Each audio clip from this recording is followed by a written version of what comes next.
بسم اللہ الرحمن الرحیم۔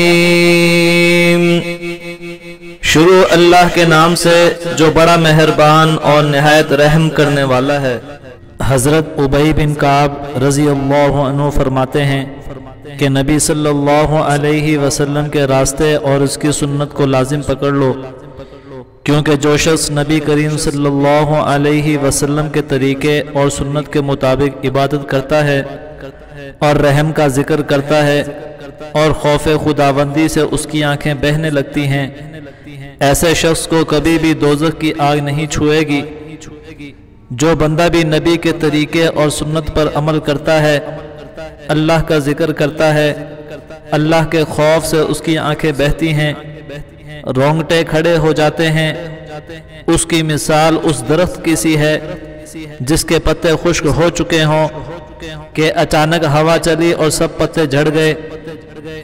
نیز فرمایا کہ نبی صلی اللہ علیہ وسلم کے طریقے اور سنت کے موافق اعتدال والا عمل اس مشقت والے عمل سے بہتر ہے جو سنت کے خلاف ہو، لہٰذا اپنے اعمال کو خوب نظر رکھو، خواہ اعتدال والے عمل ہوں یا مجاہدے والے، مگر وہ نبی کریم صلی اللہ علیہ وسلم کے طریقے اور اس کی سنت کے موافق ہوں۔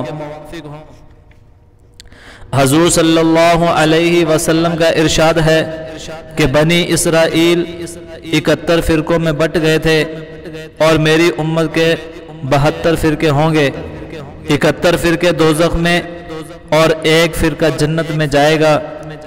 عرض کیا گیا یا رسول اللہ صلی اللہ علیہ وسلم وہ ایک فرقہ کون سا ہوگا؟ تو آپ صلی اللہ علیہ وسلم نے ارشاد فرمایا وہ ایک فرقہ اہل سنت والجماعت کا ہوگا۔ حضور صلی اللہ علیہ وسلم کی ایک دوسری حدیث ہے کہ فساد امت کے دور میں میری سنت کو سینے سے لگانے اور اپنانے والے کو 100 شہیدوں کا ثواب ملے گا۔